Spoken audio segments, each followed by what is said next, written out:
আসসালামু আলাইকুম ওয়া রাহমাতুল্লাহি ওয়া বারাকাতুহু। সুপ্রিয় দর্শক, আজ আমরা কথা বলবো ঠিক গত পর্বে যা বলেছিলাম তার পরের অংশ। গত পর্বে আমরা আলোচনা করেছিলাম এক মহান ব্যক্তিকে নিয়ে, মুহাম্মদ সাল্লাল্লাহু আলাইহি ওয়াসাল্লাম। আমরা মুহাম্মদ সাল্লাল্লাহু আলাইহি ওয়াসাল্লামের জীবনের যে দুঃখবোধ নিয়ে কথা বলেছিলাম।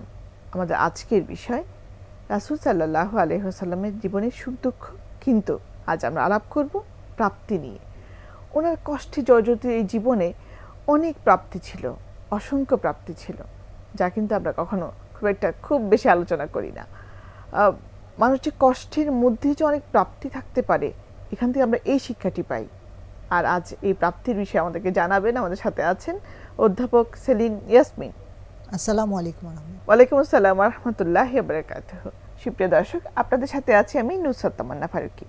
আর সুপ্রিয় দর্শক, আজ আমরা যে বিষয় নিয়ে কথা বলবো তা হচ্ছে রাসূল সাল্লাল্লাহু আলাইহি ওয়াসাল্লামের জীবনের সুখ দুঃখ, কিন্তু তার যে সুখের যে প্রাপ্তিগুলো আছে তা নিয়ে আমাদের আজকের আয়োজন। আজকে প্রথমেই শুরু করতে চাই এই যে নবুয়ত প্রাপ্তি, সবচেয়ে বড় আনন্দ কিন্তু প্রাপ্তি আমরা তো আসলে সেই নবুয়তকেই বলতে পারি।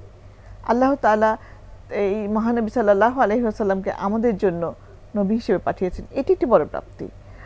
আবার হতে পারে যে তিনি সমস্ত নবীর মধ্যে শ্রেষ্ঠ নবী, এটাও একটা বড় প্রাপ্তি। আমাদেরকে একটু বলবেন আপা যে নবুয়ত প্রাপ্তির যে ঘটনা, তিনি কিভাবে এই প্রাপ্তির মানে এই যে পুরস্কারটি তিনি পেলেন, নবী হলেন, সেই ঘটনাটি আমাদেরকে একটু বলেন। আচ্ছা, ধন্যবাদ। আসলে এই যে প্রথম যে হেরা গুহায় ওহির প্রথম যে ওহি নাজিলের ঘটনা, আসলে জাগতিকভাবে ওটা ওই মুহূর্তে ওনার জন্য কিন্তু প্রথমে আনন্দের বিষয় ছিল না, কারণ উনি কিছুটা ভয়ই পেয়ে গিয়েছিলেন, কিছুটা অবাক হয়ে গিয়েছিলেন, কিছুটা বিস্মিত হয়েছিলেন, এবং ওনার জন্য একটা মানে আশ্চর্যজনক অভিজ্ঞতা ছিল সেটা। হ্যাঁ, যখন প্রথম আমরা যদি ভাবতে যাই, আমরা কিন্তু ভাবনার মধ্যে আনতে পারি না, কারণ প্রথম যখন জিবরিল আলাইহিস সালাম ওনার কাছে আসলেন এবং উনি ভয় পেয়ে গেলেন, এবং উনি ঘরে এসে কাঁপতে কাঁপতে খাদিজা রাদিয়াল্লাহু আনহাকে এগুলোর বর্ণনা করতে থাকলেন। মানে প্রথম যে ওনার প্রাপ্তিটা, ওটা আনন্দের চেয়ে কিছুটা বিস্মিত, কিছুটা তার আকস্মিকতায় কিছুটা ভীতি, এটা ওনার মধ্যে কাজ করেছিল। কিন্তু পরে যখন উনি বুঝলেন উনি নবুয়তের ভাগীদার হতে যাচ্ছেন, উনি নবী হতে যাচ্ছেন, ওনার মাধ্যমে উনি দ্বীন প্রচার করবেন, আল্লাহ তাআলা তার কার্যসিদ্ধি করবেন, এটা যখন উনি বুঝতে পারলেন, তখন তো আসলেই ব্যাপারটা অনেক আনন্দের, একটা বিশাল একটা প্রাপ্তির ব্যাপার। তো এই যে মহানবী সাল্লাল্লাহু আলাইহি সাল্লামের নবুয়ত প্রাপ্তি, আমরা গত পর্বে যখন আলোচনা করেছি যে ওনার কষ্টের, একেবারে পিতামাতাহীন ইয়াতিম বালকের যে কষ্ট, নবুয়ত প্রাপ্তির পর থেকে ওনার এই পুরস্কারগুলো ওনার আসতে থাকলো আর কি। অবশ্যই প্রথম পুরস্কার এবং সান্ত্বনা, এবং ওনার প্রথম প্রাপ্তি যে ওনার উপর প্রথম ওহী নাজিল হলো। হ্যাঁ, ওয়াহিটা ছিল পর, অবশ্যই।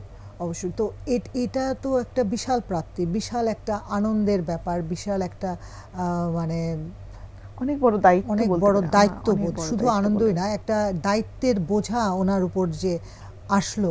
হ্যাঁ, উনি সেই দায়িত্ব পালনের জন্য নিজেকে তৈরি করে। এখানে একটা বিষয় কি সামঞ্জস্যপূর্ণ কিনা, নবুয়ত প্রাপ্তিটা তার জীবনে যেমন একটা ভয়ের ব্যাপার ছিল, কিন্তু অনেক বড় প্রাপ্তি ছিল, ঠিক তার মতোই কি ছিল মেরাজ? আমরা মিরাজের ঘটনা অনেকেই জানি। আসলে মিরাজ, আমি যদি বলি যে আমরা ওনার যে হচ্ছে ওই যে শোকের বছর, আবু তালিব মারা গেলেন, ওনার চাচা, ওনার প্রিয় স্ত্রী খাদিজা রাদিয়াল্লাহু আনহা মারা গেলেন, এবং তায়েফের নির্মম পরিস্থিতির শিকার হলেন, উনি খুবই ভেঙে পড়েছিলেন। হ্যাঁ, তো ওনাকে সান্ত্বনা দেওয়ার জন্য, ওনাকে ভরসা দেওয়ার জন্য আল্লাহ সুবহানাহু ওয়া তাআলা ওনাকে মিরাজে নিয়ে গেলেন। সূরা বনি ইসরাইলের 1 নম্বর আয়াতেই কিন্তু বলা হয়েছে যে এই যে তাকে ভ্রমণ করিয়েছেন মসজিদুল আকসা থেকে, মক্কা থেকে মসজিদুল আকসা পর্যন্ত। তো এই যে মিরাজের কথা যদি আমরা বলতে চাই, এটা একটা বিশাল প্রাপ্তি, কারণ ওনার মানসিক অবস্থা এত ভেঙে পড়েছিল যখন আবু তালিব মারা গেলেন, খাদিজা রাদিয়াল্লাহু আনহা মারা গেলেন, তায়েফে উনি নির্যাতিত হলেন, উনি খুবই মানসিকভাবে বিপর্যস্ত হয়ে পড়েছিলেন। ঠিক তখনই আল্লাহ তাআলা ওনাকে সান্ত্বনা দেওয়ার জন্য, ওনাকে পুরস্কার দেওয়ার জন্য ওনার সান্নিধ্যে নিয়ে যাওয়ার প্ল্যান করলেন।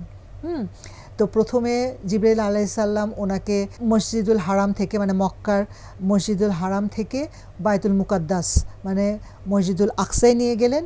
সেখানে বর্তমানে যেটি আছে ফিলিস্তিনে আছে যেটা, হ্যাঁ মানে ফিলিস্তিনের জেরুজালেমে যেটা আছে, এবং সেখানে উনি 2 রাকাত সালাহ আদায় করলেন।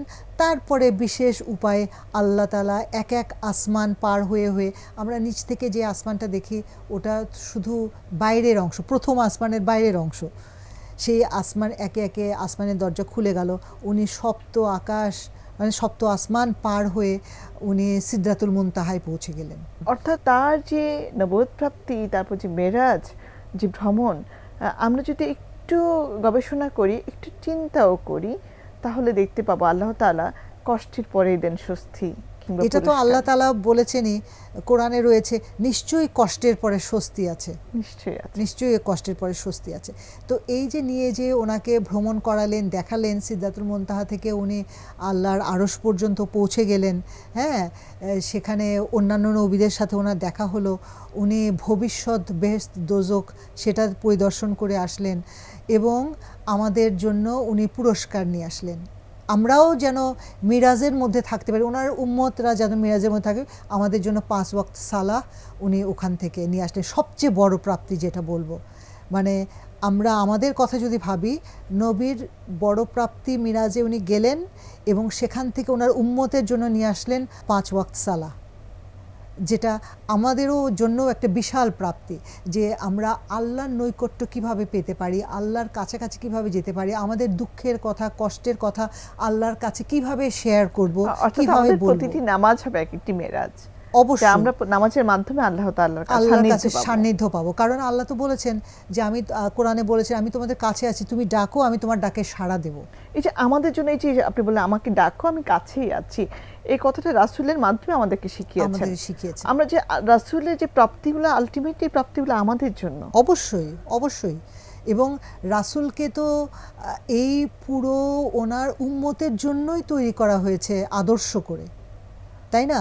তো ওনার প্রাপ্তি মানেই আমাদের প্রাপ্তি, কারণ উনি ওই প্রাপ্তির মাধ্যমে শিখিয়ে গেছেন আমরা কিভাবে আল্লাহর নৈকট্য লাভ করতে পারবো আধ্যাত্মিকভাবে, আত্মিকভাবে, অন্তর থেকে আমরা ফিলিংস দিয়ে আমরা সেটা বুঝতে পারবো ইনশাআল্লাহ।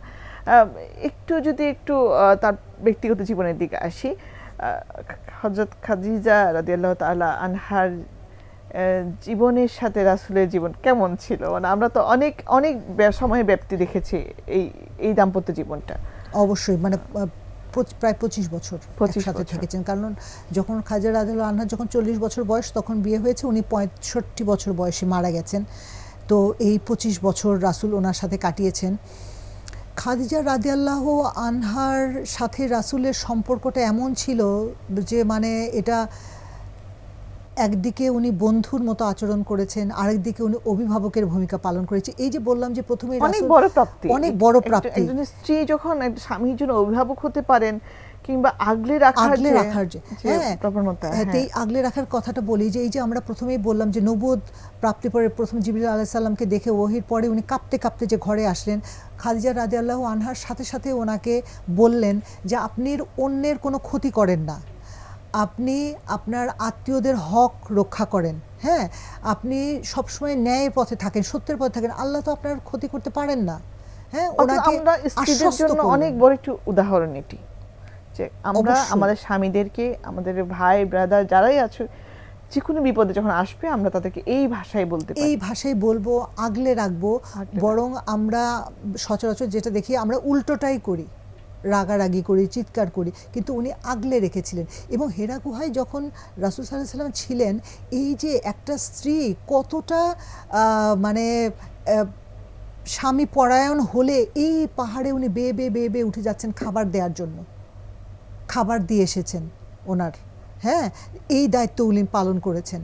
এবং শুধু সেটাই না, উনি তো একজন ভালো সফল ব্যবসায়ী ছিলেন খাদিজা রাদিয়াল্লাহু আনহা, এবং ওনার অনেক সম্পদ ছিল, স্বনামধন্য ব্যবসায়ী ছিলেন। ওনার সমস্ত সম্পদ রাসূল যখন মানে প্রথম ইসলামের দাওয়াত দিলেন, উনিই প্রথম যে ইসলাম ধর্ম গ্রহণ করলেন। এর চেয়ে বড় প্রাপ্তি আর কি হতে পারে? রাসূলের জীবনে আনন্দের আর কি ব্যাপার হতে পারে? এমন অনুগত্য বা আনুগত্য স্ত্রীর কাছ থেকে পাওয়া পুরুষের জন্য সত্যি একটা ভাগ্যের ব্যাপার। এবং চরম প্রাপ্তি। প্রথম ইসলাম ধর্ম গ্রহণ করলেন এবং ওনার সমস্ত সম্পদ ইসলামের খেদমতে দান করে দিলেন। আমরা কি এটা কখনো কল্পনা করি যে আমি যা ইনকাম করছি, আমার সম্পদ আমি আমার সর্বস্ব স্বামীকে দিয়ে দেব? এটা তো আমরা মাথাও তো আনতে পারি না। আমরা আরও কীভাবে নেওয়া যায় সেই চিন্তায় ব্যস্ত থাকি, তাই না? তো এই যে ওনার এই ব্যাপারগুলো, এবং শেষ দিন পর্যন্ত উনি মানে রাসূলকে সাহায্য করেছেন, পরামর্শ দিয়েছেন, আগলে রেখেছেন। রাসূল সাল্লাল্লাহু আলাইহি সাল্লাম কত রকম নির্যাতনের শিকার হয়েছেন, উনি সবসময় ওনার পাশে থেকেছেন। এটা রসুলের জন্য বিরাট পাওয়া, বিরাট আনন্দের ব্যাপার ছিল। তার চেয়ে একটা বিষয় আমরা খেয়াল করি, সেটা হচ্ছে খাদিজা তো রাসূলের চেয়ে বয়সে বড় ছিলেন, কিন্তু স্বামীকে যে রেসপেক্টটুকু করা দরকার সেটা কিন্তু তিনি করতেন। অবশ্যই করতেন, অবশ্যই করতেন। বড় ছিলেন মানে উনি ওনার আধিপত্য দেখানোর চেষ্টা করেননি, না অর্থের না বয়সের, না বয়সের। উনি কিন্তু আগলে রেখেছিলেন, হ্যাঁ। মানে এবং আয়েশা একবার তো ঈর্ষান্বিত হয়ে একটা মন্তব্য করতে যাচ্ছিলেন, রাসূল কিন্তু বলে দিলেন যে না, মানে খাদিজার মতো কেউ হতে পারবে না আমার কাছে। মানে খাদিজা রাদিয়াল্লাহু আনহা ওনার কাছে যা ছিলেন, হ্যাঁ। তো এই যে খাদিজা রাদিয়াল্লাহু আনহার প্রতি যে ভালোবাসা, যে শ্রদ্ধাবোধ, এই ভালোবাসার সাথে কিন্তু শ্রদ্ধাবোধও আছে, পরস্পরের প্রতি যে শ্রদ্ধাবোধ, অর্থাৎ এটা অনেক বড় প্রাপ্তি, অনেক বড়। ঠিক সেই সাথে তো বাকি বিবিদের কথা চলে আসে। হ্যাঁ, বাকি তারপরে আমরা যদি বলি যে আয়েশা রাদিয়াল্লাহু আনহার কথা, অনেক ছোট বয়সে ওনার বিয়ে হয়েছিল রাসূল সাল্লাল্লাহু আলাইহি সাল্লামের সাথে। তখন থেকে কিন্তু ওই যে অনেক ছোট, উনি ভালোবাসার সাথে সাথে কিন্তু ওনার সাথে খেলাধুলাও করতেন স্ত্রীর সাথে, হ্যাঁ, খুশি রাখবার জন্য। হ্যাঁ, আমি কি আয়েশাকেও রাসূলের জীবনে একটি বড় প্রাপ্তি হিসেবে ভাবতে পারি? অবশ্যই, অবশ্যই। এবং বাকি যে বিবিদের কথা যদি আমাদেরকে একটু জানান আপা। হ্যাঁ, আয়েশা রাদিয়াল্লাহু আনহা তো অবশ্যই বড় প্রাপ্তি, কারণ রাসূলের মৃত্যুর পরে উনিই তো মানে একেবারে অনেক অনেক হাদিস বর্ণনা করেছে, রাসূলের জীবনকে পুঙ্খানুপুঙ্খভাবে আমাদের সামনে তুলে ধরেছেন, তাই না? পরিপূর্ণভাবে আমাদের কাছে ফুটিয়ে তোলার জন্য উপস্থাপন করেছেন। আয়েশার অবদান অনেকখানি। তারপরে আমি যদি বলি উম্মে সালামার কথা, ওনার আরেক স্ত্রী, হুদায়বিয়ার সন্ধির সময় যে সংকট দেখা দিয়েছিল, যে সাহাবারা কেউ হজ না করে যেহেতু ফিরে যেতে হচ্ছে, মাথা মুন্ডন করবে না, কুরবানি দেবে না, তখন কিন্তু উম্মে সালামা একটা উদাহরণ বললেন, পরামর্শ দিলেন রাসূল সাল্লাল্লাহু আলাইহি সাল্লামকে, যে আপনি আগে এটা করেন, তাহলে দেখবেন কুরবানি করে মাথা মুন্ডন করেন, তাহলে দেখবেন সবাই করছে। এবং রাসূল সেটা করলেন এবং সবাই তা করলেন। এই যে একটা সংকটময় পরিস্থিতি থেকে পরামর্শ দিয়ে মানে একটা ব্যাপারটাকে সহজ করে দেওয়া, সঠিক পথে রাখা, এটাই দায়িত্ব পালন করেছেন। আবার ওনার সব স্ত্রীরাই কিন্তু রাসূলকে অনেক ভালোবাসতেন, রাসূলও অনেক ভালোবাসতেন সবাইকে। এই প্রসঙ্গে আরেকটা যদি বলি, সাউদা রাদিয়াল্লাহু আনহার কথা, উনি কিন্তু পরিবারকে আগলে রাখতেন। রাসূল সাল্লাল্লাহু আলাইহি ওয়াসাল্লামের যে সন্তান যারা ছিল, ওনার নিজের কোনো সন্তান ছিলেন না রাসূলের ঘরে, রাসূলের পক্ষ থেকে ওনার কোনো সন্তান ছিলেন না, কিন্তু উনি অন্যান্য খাদিজা রাদিয়াল্লাহু আনহার সন্তানদেরকে, তারপরে মারিয়া কিপ্তিয়ার সন্তান, এই সকল সন্তানদেরকে উনি কিন্তু আগলে রাখতেন, যত্ন আত্তি করতেন, সংসারটাকে আগলে রাখতেন। তাহলে কি আমরা প্রতিটা বিবিকেই বলতে পারি যে আমাদের যে উম্মুল মুমিনিন প্রত্যেকেই তার জন্য জীবনে অনেক বড় প্রাপ্তি হিসেবে ছিল। অর্থাৎ আমরা তার যে দুঃখ ভারাক্রান্ত, কষ্টে জর্জরিত যে জীবনটি আমরা দেখি, তার মধ্যে অনেক প্রাপ্তি আছে, অনেক প্রাপ্তি আছে। অর্থাৎ আমাদের জীবনেও কি আমরা এইভাবে করে প্রাপ্তি খুঁজতে পারি আমার নিজের জীবনে? হ্যাঁ, আমাদের তো খুঁজতে হবে এইভাবেই, যে আমি কোনো না কোনো দিক থেকে, আল্লাহর রহমত তো, আমি মুসলিম, আমি আল্লাহকে ডাকছি, হ্যাঁ, আল্লাহ তো কোনো না কোনোভাবে আমাকে উপহার দেবেনই। কারণ আমি যখন একটা ভালো কাজ করি, তখন আল্লাহ তো বলছেন যে তোমার একটা ক্ষুদ্র কাজেরও প্রতিদান আমি তোমাকে দেব।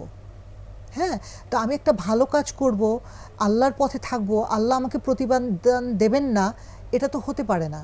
কারণ আমি যখন একটা ভালো কাজ করছি, সেটা আল্লাহর কাছে কিন্তু ঋণের মতো হয়ে যাচ্ছে, তার মানে এই ঋণটা শোধ করতে হবে। একটু আগে আপনি বলছেন যে সাউদা রাদিয়াল্লাহু তাআলা আনহা তিনি তার কন্যা সন্তানের, পুত্র সন্তান সবাইকে আগলে রাখতেন।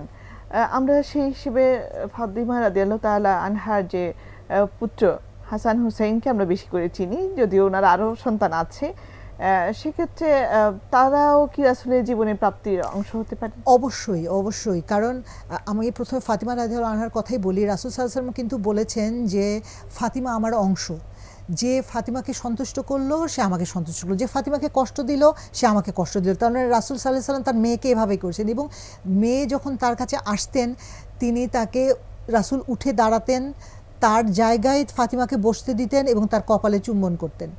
তার মানে একটা মেয়েকে উনি এভাবে ভালোবাসতেন। আবার হাসান হোসাইনের কথা যদি আমরা বলি, ওই নাতিদেরকেও উনি অনেক ভালোবাসতেন এবং ওনাদের মানে খেলাধুলা করতেন তাদের সাথে। অনেক সময় তিনি পিঠে নিয়ে ঘুরতেন, ওই যে আমরা যেটাকে বলি যে ঘোড়া সেজে বাচ্চাদেরকে এভাবেই করতেন। আবার সালাহ যখন আদায় করতে যেতেন দেখা যেত যে হাসান হোসেন ওনার পিঠে উঠে বসে আছে, উনি হচ্ছে সেজদাটা দীর্ঘায়িত করছেন যে যাতে ও আরেকটু মজা করে নিক, আরেকটু খেলুক। আবার হোসাইন সম্পর্কে উনি বলেছেন যে হোসাইন আমা হতে আমি হোসাইন হতে। হ্যাঁ, তার মানে নাতিদের প্রতিও ওনার অনেক ভালোবাসা এবং ওনার একটা আনন্দের উৎস ছিল ওনার কন্যা এবং নাতিরা। আপনি কল্পনা করুন আবার কত আনন্দের দৃশ্য, কত আনন্দের রাসূল তার নাতিদের সাথে খেলছেন। তো এরকম অনেক অনেক আনন্দের পারিবারিক জীবনে আনন্দের উদাহরণ রয়েছে রাসূলের জীবনে। রাসূলের জীবনের বেশ কিছু অংশ তিনি কাটিয়েছেন মক্কায়, আবার কিছু অংশ কাটিয়েছেন শেষ জীবনে তিনি কাটিয়েছেন মদিনায়। এই যে হিজরতের পরে আনসার বা মুহাজিরদের যে ব্যবহার সেটা সম্পর্কে আমাদেরকে ধারণা দিবেন? আচ্ছা, সেখানেও কিন্তু রাসূলের অনেক প্রাপ্তি ছিল, অনেক আনন্দের ব্যাপার ছিল। কীরকম আমি যদি বলি যে যখন মদিনায় হিজরত করা হলো, হ্যাঁ, সবাই একটা সংকটের মধ্যে ছিল যে আর্থিক অবস্থা কিভাবে হবে, এত লোক আমরা মদিনায় চলে আসছি, অনেক, হ্যাঁ, তারপরে রাজনৈতিক পরিস্থিতি কি হবে, কিভাবে কি হবে। কিন্তু আনন্দের ব্যাপার হলো মক্কার আনসাররা মুহাজিরদেরকে, রাসূল সাল্লাল্লাহু আলাইহি সাল্লামকে সাদরে গ্রহণ করেছিলেন, অনেক সম্মান দিয়ে তারা তাদেরকে গ্রহণ করেছিলেন। অর্থাৎ আনসাররাই আগে এগিয়ে এসেছিলেন এবং অনেক সম্মান দিয়েছিলেন। এবং মুহাজিরদেরকে অনেকে, তো অনেক আনসাররা এরকমও ছিলেন যে তাদের সম্পত্তির অর্ধেক, বাড়িঘরের অর্ধেক মুহাজিরদেরকে দিয়ে দিয়েছেন যে আপনারা এখানে থাকেন, এখানে খান। মানে এর চেয়ে বড় প্রাপ্তি আর কি হতে পারে, এর চেয়ে বড় প্রাপ্তি আর কি হতে পারে। এবং আরেকটা যেটা যে রাজনৈতিকভাবে কিছুটা, যেহেতু ওখানে অমুসলিম ছিলেন অনেক, হ্যাঁ, ইহুদিরা ছিলেন, অন্যান্য গোত্রের লোক ছিলেন, রাজনৈতিকভাবে কিছুটা একটু সংকট দেখা দেওয়ার মতো হয়েছিল। তখন তো আমরা বলি যে মদিনা সনদ যখন তৈরি হলো, রাসূল যখন মদিনা সনদ তৈরি করলেন এবং সেখানে তো মুসলিমদের, ইহুদিদের, মানে সকল ধর্মের মানুষের একেবারে সমান অধিকার নিয়ে তৈরি হলো ওটা। এবং যখন এটা তৈরি হলো সবাই রাসূলকে রাষ্ট্রনায়ক বানালেন এবং সবাই সাদরে ওটা গ্রহণ করলেন। তো এর চেয়ে বড় প্রাপ্তি একজন শাসকের আর কি হতে পারে, যে ভিনদেশি মানে আমি বলবো যে মক্কা থেকে মদিনায় এসে তিনি মদিনার রাষ্ট্রপ্রধান হলেন, রাষ্ট্রনায়ক হলেন। হ্যাঁ, কোনো রক্তপাত ছাড়া, হ্যাঁ, কোনো রকম রক্তপাত ছাড়া উল্টো তাকে ফুলের মালা দিয়ে বরণ করে নিলেন। তো এর চেয়ে বড় গান গিয়ে তাকে রিসিভ করা হয়েছে। তো এর চেয়ে বড় প্রাপ্তি আর কি হতে পারে, তাই না? এবং হচ্ছে সব সময় মুহাজিররা কিন্তু ভালো ব্যবহার পেয়েছেন, অর্থ সম্পদ পেয়েছেন আনসারদের কাছ থেকে। এটা একটা বিশাল, আপনি বলছেন তাদের সম্পত্তি, নিজস্ব সম্পত্তির অর্ধেক দান করে দিয়েছে অনেকে। তা আনসাররা মানসিকভাবে আগে থেকে রেডি ছিল এবং আল্লাহ ওভাবেই তাদের অন্তরকে তৈরি করেছিলেন যে তোমাদেরকে এভাবে।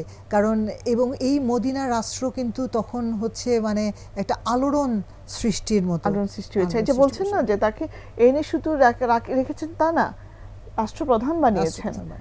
আমরা রাসূলের জীবনে হয়তো পাথর নিক্ষেপ করলো, তাকে জর্জরিত করলো, এই শব্দগুলো বারবার বলি, এই বিষয়টা আমরা এতবার বলি না, যতবার না ওইটা নিয়ে আমরা আলোচনা করি।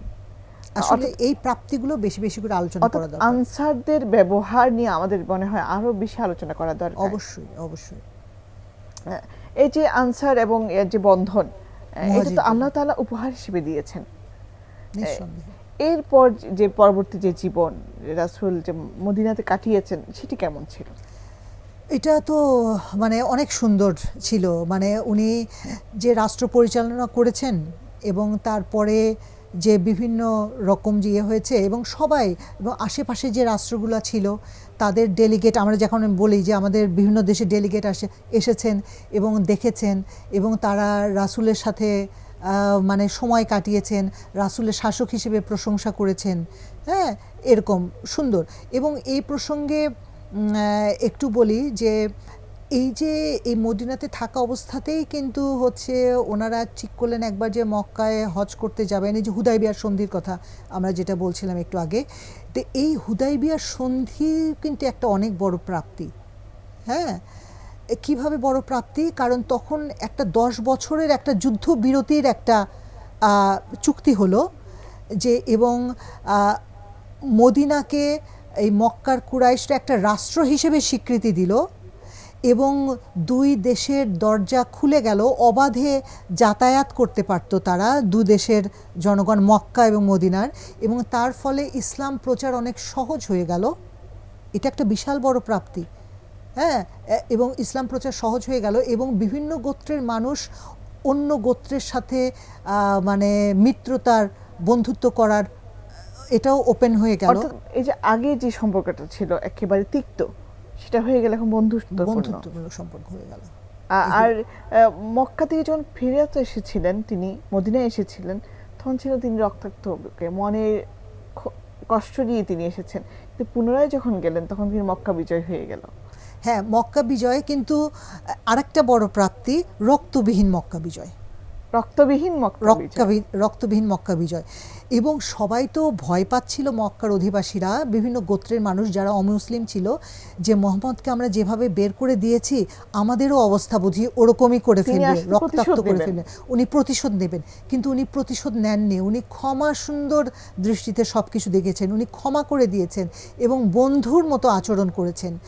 এবং এটা করার ফলে হলো কি, যাদের মনে একটু দ্বিধাদ্বন্দ্ব ছিল, অমুসলিম ছিল, তারাও কিন্তু একেবারে দলে দলে ইসলামের পতাকা তলে এসে যোগ দিয়েছে। তো এটা একটা বিশাল প্রাপ্তি।